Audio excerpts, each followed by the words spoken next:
the metal of man. Fender bender offenders. Ace Ventura, fret detective. All that and more. Are you ready to get this motherfucker going? Ikaniste! Super Media Bros.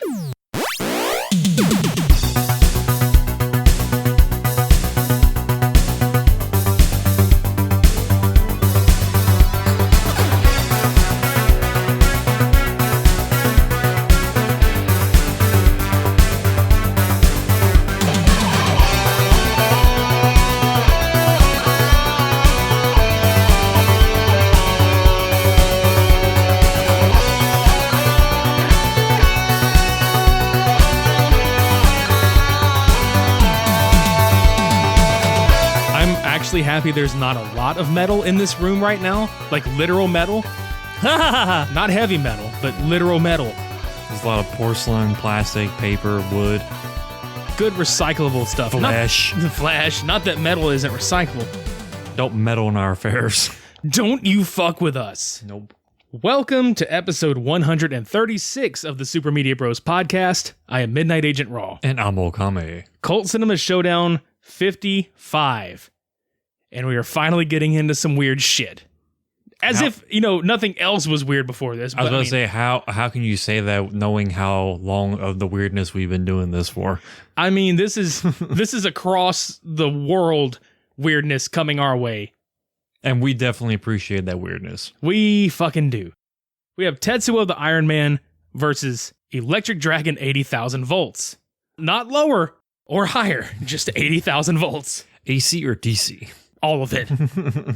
Straight into your face. Yeah. Blowing up your video. And half of the town. and Joey Kramer. God damn it, man. Okay, I think we finally have, if you listened to us last week, we finally may have cracked the mystery of what the fuck struck Joey Kramer with lightning in the Lightning Strikes music video. It was Dragon Eye Morrison. Yeah. Okay, so this week, it's a ton of black and white. No bullshit. Both of these films were done in black and white, which we really appreciate the fuck out of, honestly. Yeah. One of them is arguably the biggest inspiration to films like The Matrix, is Tetsuo. Shinya Tsukamoto made this motherfucker in 1989. And not only did he make a really brilliant film, it was very short by comparison to a lot of shit we cover. It's like an hour and 17 minutes. And the other film was, I think, 55. Not very long movies. One thing we can say about Tetsuo was the fucking score. Very industrial, like garage weirdness going on. Yeah, and the composer was Chu Ishikawa, who has also worked on a lot of Takashi Miike's films, such as Ishii the Killer, which, fuck, I love that movie so much. We'll probably get to that at some point. But anyway... Since we're already on that train. Yeah, no shit. But anyway, let's fucking dive into Tetsuo the Iron Man, because holy fuck, we talked about this on episode 27. Way the fuck back in the day. Back in the gap. Yeah, and I think then was when we found it on YouTube, but it was the Japanese language, but I think it was the French dub. If I'm not mistaken, it was the French dub. I believe so. But yeah, we watched it. And the beauty of this movie is that you don't need a shit ton of dialogue to really understand what's happening, but it does help when there is dialogue at certain points. I mean, even with the dialogue, there wasn't a whole lot to be said because it was mostly just like, can you feel it? Haha, yes, this is happening. That's really all it was being said. Like there was one segment with this random person being thrown. It's like, oh, you're back again. It's like, how did you even get here? How did they even put that in your brain? And that was really about the most in-depth you can get with the dialogue in this movie. But it stars this guy, and they call him Salary Man, which is just basically like some common dude in Japan. He ends up he runs over this guy in the middle of the street, who, by the way, is completely fetishized with metal. He puts it in his body, he like chews on it, he scratches it, he has like a whole massive junkyard collection of metal, and he just does the weirdest things with this stuff. I mean, the metal fetishist as his character's name is not an exaggeration by any stretch of the imagination. But yeah, Salary Man, not Salad Man. Not Salad Man. Hits him with his car. Come to find out later on that him and his girlfriend dumped him in the forest and, strangely enough, turned the woman on while they had sex in front of him, still breathing. But come to find out, this man had some kind of like curse or a fixation on Salaryman, and he started to have these weird after effects. Like he had this one part in the very beginning where he was shaving his face and he had this little bitty rod sticking out of his cheek. And I mean, it's like a little tiny piece of metal, and he just popped it and it just blood spattered everywhere on his mirror, and he freaked the fuck out. Come to find out later on, he's running to the subway and he meets this chick next to him, which they don't say anything. They just meet up basically. And she sees this like apparatus of like it looks like a bird or a fetus made of metal basically. It looks like a fucking Roomba. Yeah. Like honestly, it looks like some fucked up industrial Roomba that they just threw together. Hey, I want to make a homemade Roomba. This is going to be a hit in 25 years, but let's make one right now. How many Coke cans do you have? Do you have any metal piping? Do you have screws, bolts, nuts, anything? Just put it in a bucket, get a bunch of super glue, just spray it in there and just shake it up. Yes. And that's what they got. Yeah. But she ends up seeing it, freaks out. She pokes at it with a pin, and she becomes possessed by the entity that is the fetishist. And she starts to attack the salaryman by chasing him through the subway bathrooms and shit. And I forget what hand it was. This is her left hand is completely encased in metal. And it's like this massive concoction of anything you can think of, like nuts, bolts, wires, rods, just anything, just completely encasing her arm and her hand. And she's terrorizing him the entire time. And he's like, the guy who plays Salaryman, he has great facial features. I will say that much, because he is so fucking terrified with whatever's going on that his face just contorts like naturally to everything happening. It's so great. Yeah, he's got a very, very animated face. It's reminiscent, no bullshit. It's like Japanese Jim Carrey at certain points because of how animated it is. Yeah. And there's some comedy in here. Like, oddly enough, there is a little bit of like dark humor when he gets chased into the bathroom by this bitch. And he shuts the door and he's just sitting there and he just breathes like, I'm done. I've escaped. And he looks on the floor and there's like chunk of flesh just splats, and he looks up, and then, because it's just quiet in this part, and he just looks up. And then the music kicks back in full force, and she's just over this metal grating, like scratching at it, and she's just like, ah, and you just hear, and he's like, fuck. It's funny because she's just like scratching at this gating. But then he like stabs her in the cheek or the throat with this pin, and they fight some more, and basically he's haunted. Like he has visions of this guy, and it's just fucking with him this whole time. And he wakes up next to his wife, because at some point during this whole fucked up dream, he dreams about his wife having this very long metal hose for a dick that winds up fucking him. The Great Japanese Challenge strap-on. Like, no joke. Like, it just seems like some weird tribal ritual going on with her hovering over his naked body on all fours and just shoving that damn pipe, rod, hose all around his body and then immediately going up his fucking rectum.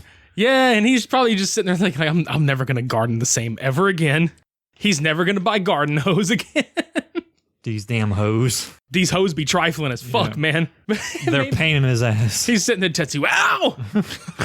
But no, he wakes up in a sweat next to her, and it's weird because, like, they have their own shit that turns them on individually, because it's kind of a sexual thing from this moment forward. Like, as he's turning into, like, he slowly turns into metal more and more every day. Like, he's got parts in his ankles, his face, his arm. They wind up fucking because she's trying to console him. And the part that most everybody talks about with this movie is that at one point, the salaryman grows this giant drill dick. We're not kidding. I mean, it's like he's drilling for oil with that damn thing. That's how big it is. He's drilling for oil. Yeah. He ends up bolting to the bathroom or the washroom. He does bolt. Yeah. And she's literally trying to convince him to open the door, saying nothing will scare her. And I'm thinking to myself, bitch, you wrong. Bitch. Because he ends up like shoving his hand through the door crack, and she's like gasped, like, oh my God, like there's this big ass fucking metal hand right here. Literally basically. ass fucking metal hand. Yeah. You imagine when he's bent over in that one sequence, you just hear, oh. If that was the sound effect that happened when he went up him, that'd be fucking hilarious. He's getting duded in the boot. In the booty. He's getting duded. Duded in the booty. Just, ah! But yeah, she cracks the door open. He's covered most of his upper body with a towel or some kind of blanket because he's transforming more and more into this creature. And she finally gets it off to where he reveals all of this side of his face just completely like cased with like pipes and little bitty wires and everything. Freaks her the fuck out. He starts losing his shit even more. So the arousal kicks in even more. He's like, oh, you can handle it, huh? Yeah. What do you say? His drill dig is like literally spinning like 90 miles an hour. It's like, oh, you can handle it, huh? You want a taste of my sewage pipe? Yeah. Ugh. He really says that too. Well, she stabs the fuck out of him in the fucking neck, which for some fucking reason turns her on. Again, I think she's got a fascination with death that turns her on because think about like they killed the fetishist and she's just like, we must fuck right here. But she's just licking him and like grinding all over him, and he's reciprocating to a degree, and then all of a sudden he starts having these like flash memories, and then all of a sudden she gets duded. Yeah. All over the place because there's the scene of the face and everything behind her is just spurting blood. It's like a fucking Slayer music video. Fuck.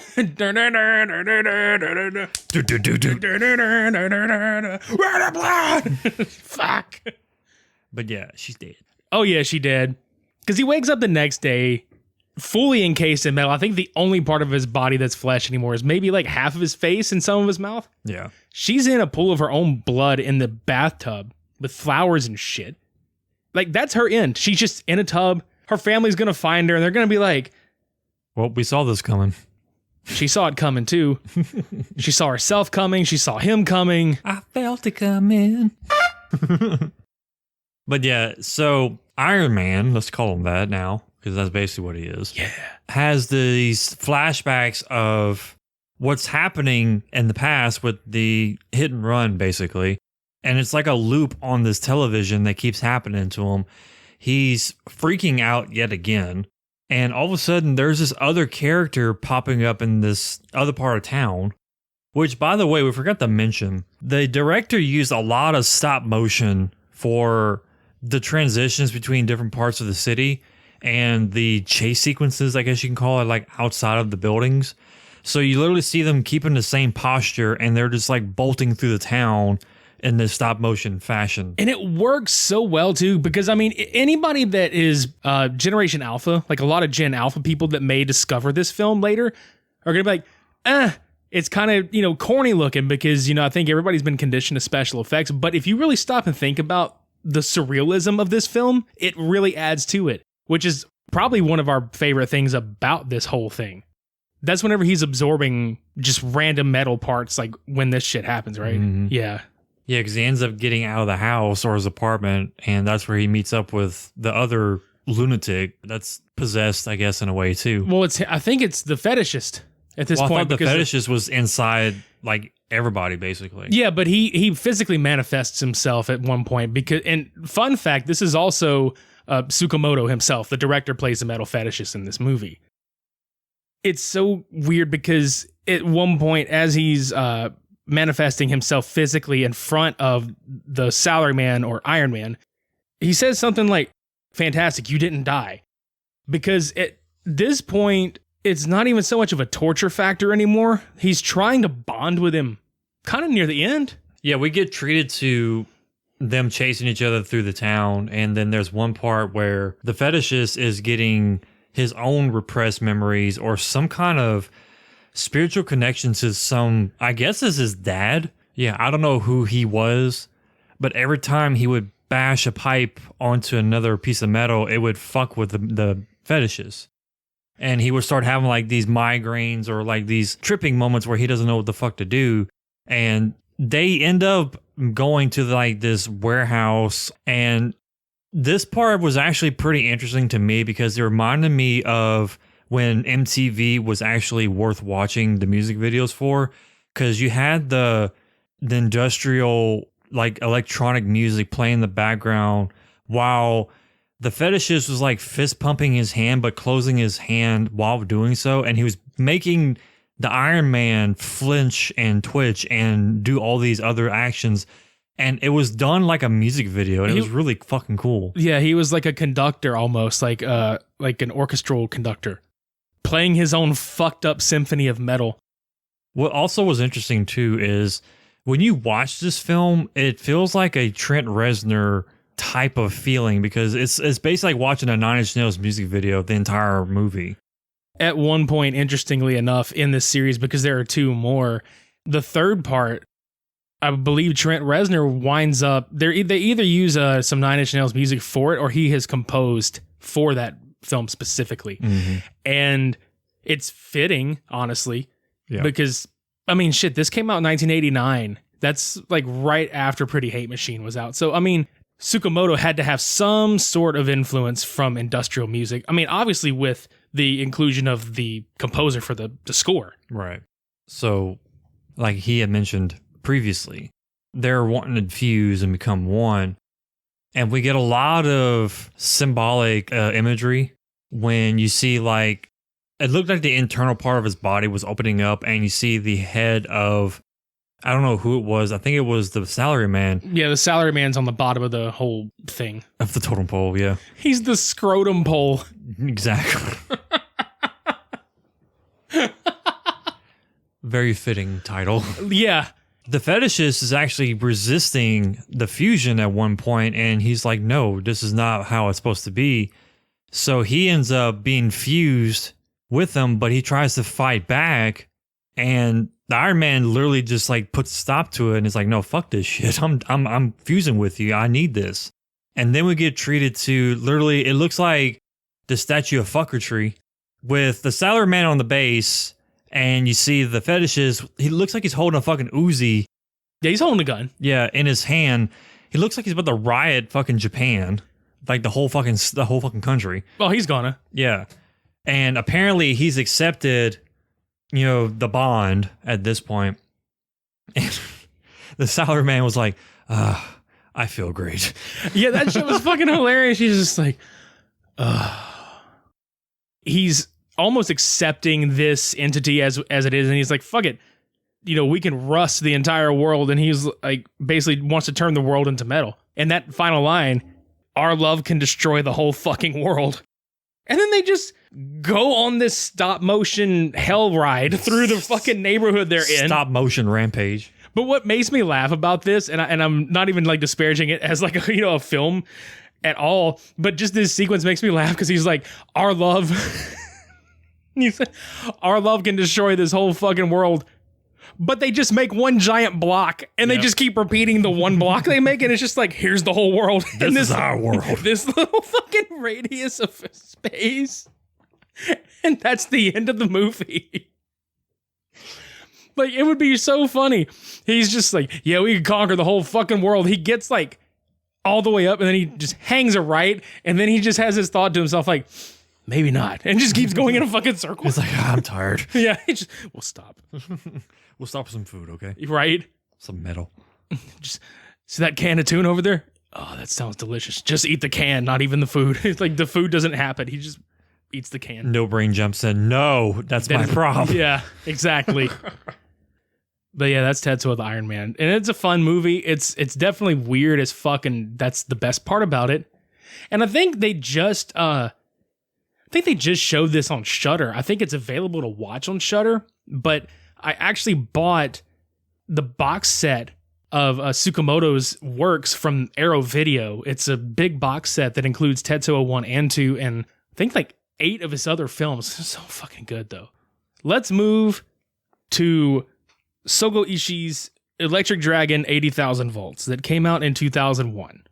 The prime era of introducing smartphones at this point, because everybody had fucking flip phones. Yeah, they had their little flip phones, and then they had like wired earbuds and shit like that. But yeah, we get introduced to Morrison, which he's called the Dragon Eye Morrison throughout the movie. But as a kid, he was tortured, he was picked on, and he was in some kind of like prison or facility or something, to where every time he would get into like some kind of scrap, they would electrocute him with like these probes on his forehead just knock his ass back. And every time it happens as he gets older, they increase the fucking voltage higher and higher. So he was a pretty tortured fucker. Yeah, like it's electric shock therapy. And he just absorbed the energy is what they couldn't figure out. None of it was killing him. And at the same time, as this is happening, because we get more of an introduction to him than the Thunderbolt Buddha character who, as a child, was climbing this giant electric tower. It got struck by lightning, and then it electrocuted him, and he fell off the motherfucker. But the idea is that the dragon, as an animal, lives within the heart of every human being waiting to be awakened. And Morrison's dragon was awakened because it's really funny. Like the way the narrator, which there's a narrator to this movie, and it's not like consistent, but the times that he does show up, Cody and I were just looking at each other like, this is Japanese VJ Emmy. And it's the best shit ever. Because at one point, you get an introduction, like full-blown as an adult Dragoneye. Morrison lives in this small, like, apartment-looking place with a shit ton of dragon lizards. He is a detective that hunts these down for rewards. And he also has to sleep strapped to a bed at night to keep himself from, I guess, raging. And the way he calms his rage is to play a guitar. Which is a pretty sweet axe. Let's put that out there. Yeah, it's fucking great looking. Mm-hmm. But yeah, he's basically Japanese Ace Ventura with a fucking guitar that's Raiden. All combined into one. I thought it was funny because the first moment when he got his tattoo, he had a boxing match or some kind of kickboxing match immediately after, and he kept scratching the arm when he got the tattoo. He wins almost every fight with one punch. Like he's basically he's One Punch Man. Yeah. And in the boxing match or the fight match, he gets introduced, hits him, gets walked out, and this guy's still swinging at somebody. I don't know who it was. It looks like he's hitting a bunch of his trainers and coaches and shit. Yeah. And as they go down the hallway back to where he came from, it freeze frames when he's still swinging up in the air. And I was like, yeah, it's like watching Rocky, but he still wants to fight and he's pissed off about it. Then I was like, no, it's not Rocky. His name is Pocky. Yes. Pocky Balboa. Yeah.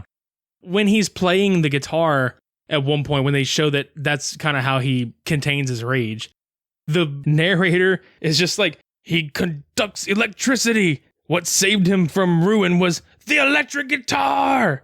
He speaks to the dragons. He is the man. And you're just like, yeah, he is. Dragon Eye Mortis. I fucking love it so much. The cool part about that, though, was every time the narrator spoke, it had the kanjis pop up, and it was very, like, roughly sketched, drawn out, black and white kanjis that were, like, electrify almost on the screen as he was speaking. It was really nice touch. Yeah, it's like a giant comic book, honestly. It's like Japanese Scott Pilgrim kind of feeling, or manga, basically. But yeah, we get random moments of Thunderbolt. Now, he has half of his face completely encased in a metal version of Buddha, his mask, basically, and the other half is his regular face. Yeah, because he's fused with a Buddha statue at some point.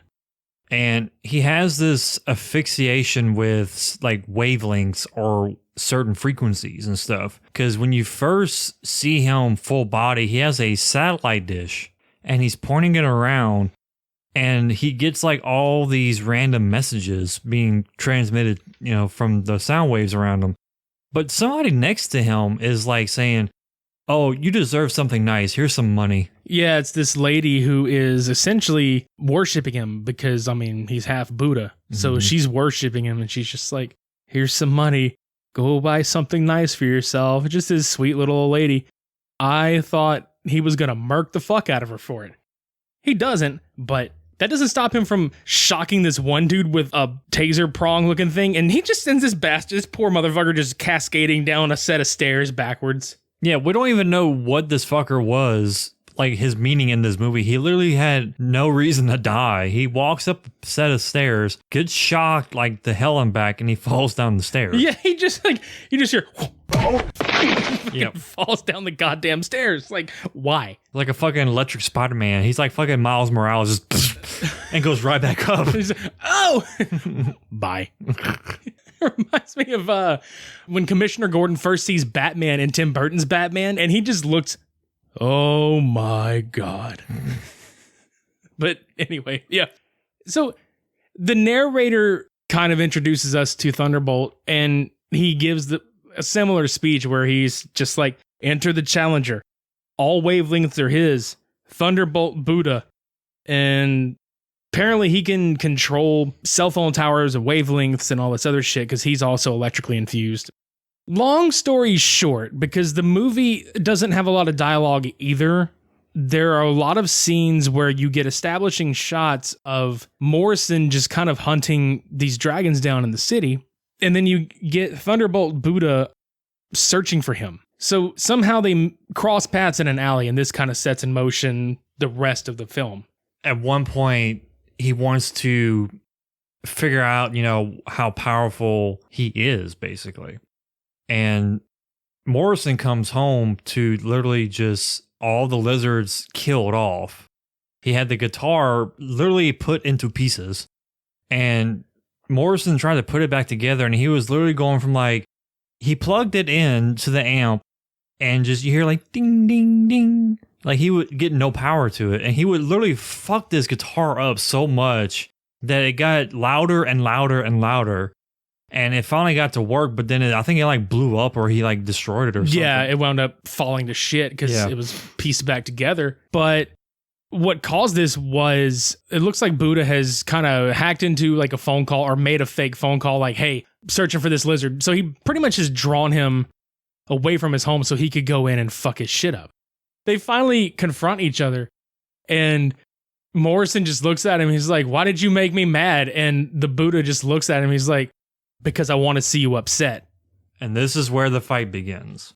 And it's really neat too, because it's kind of comic booky in a way. There's one point he slides on his feet and punches the Buddha, and he just goes fucking flying. He just there he goes, flying in the fucking air. It's not a very long fight. No. But it's very comical. The whole movie has, like we were saying earlier, a manga feel to it. Yeah, the Buddha explains to him that, I was struck with a lightning bolt.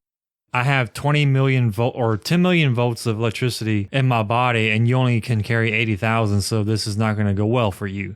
So it pissed off Morrison so much that he's like, well, if I hit you 250 times, then it equals to 20 million volts. And he's literally just slamming his fist into this guy's face repeatedly. He pushes him into an electrical box or some kind of big generator. He blows up and it's just completely disintegrates, except for the half of the mask that was left over on his face. And Morrison picks it up and it just cracks. Poof into thin air. But yeah, we get Morrison going back to his apartment, and no guitar, no reptiles, except for I think one maybe. Yeah, because it's the last one he rescued. Right. He gets back in his bed. He does his little thing every time he gets in bed, by the way. He grounds his electricity into this pole next to his bed. He holds on to it for a brief second and just so he can ground himself. He latches himself back to the bed, and he's having such restlessness trying to sleep. And he's pissed off because he has no guitar. He's like, I need to get a guitar. I need to get a guitar.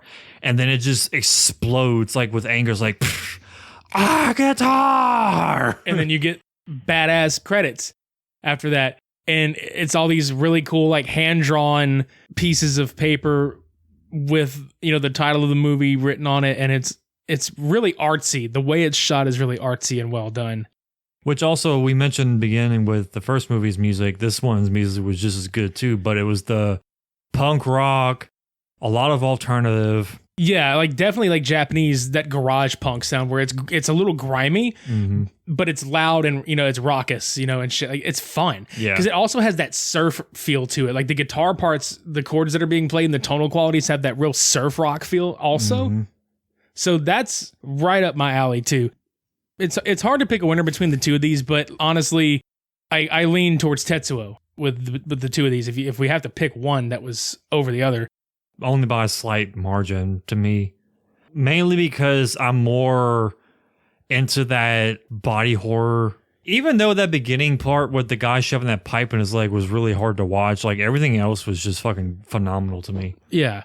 And that's not even discrediting Electric Dragon 80,000 volts. Just Tetsuo, the Iron Man, just to put it down to budgetary restrictions for what they had to work with. It's surprising how well it still holds up, as modern footage is concerned. But the fact of also, sadly, Electric Dragon 80,000 volts, believe it or not, didn't fare very well when it was released, and honestly was responsible for tanking the studio behind it. It lost so much money that it tanked the studio that released it. See, I don't see how, but Yeah, I don't either, because it was really fucking good. yeah. But it's one of those movies that, like, when it had come out, it was like, but later on, it picked up cult a following. Yeah. Mm-hmm. So, Iron Man wins. But just barely. Marvelous. Two great films. Yeah. Yeah. It's rare, at least on this one, it's a little rare that we have two films that we don't rip the fuck apart. I mean, there could have been a lot of things we could have said that really just kind of discredit towards the films, but there really wasn't any reason to, because they were unique in their own style and perspectives, especially with the cinematography and the music. Like, if they didn't do those two things justice, then they wouldn't be as good as they are, honestly. No. But on the next one that we do, the weirdness factor just goes past 11. Like, normally it gets cranked to 11, it's going past 11. Like in Electric Dragon, when they kept cranking up the electricity, this is pretty much the weirdness factor goes up. Yeah, because we're going to be doing Funky Force, The First Contact versus Survive Style 5+. So get ready for that shit. Those both are on YouTube if you want to, pregame that shit. Just fair warning, Funky Force is an experience. It's funky. It's funky. I almost asked you that shit earlier too when you were talking about how, like when we were talking about Tetsuo and how they dumped the fetishist body in the forest and they were fucking. I was like, it's a fucky forest. Yeah. It's like, that's the start of Funky Force right there. Imagine. Yeah. Imagine that. Imagine Dragon. 80,000 volts. To the nipples. Yeah. Anyway, follow us on social media and all that jazz. It's all in the show notes below. Subscribe to us on YouTube. Get some merch from us. Donate to us on coffee.com. Do you have anything else, sir? No, I pretty much covered it. I'd like to go maybe watch something else so that I don't have nightmares of being sodomized by a giant metal hose. That was Tetsuo the Iron Man versus Electric Dragon 80,000 volts. Until next week, I've been Midnight Agent Raw. And I'm Okame. Shades on. We're off.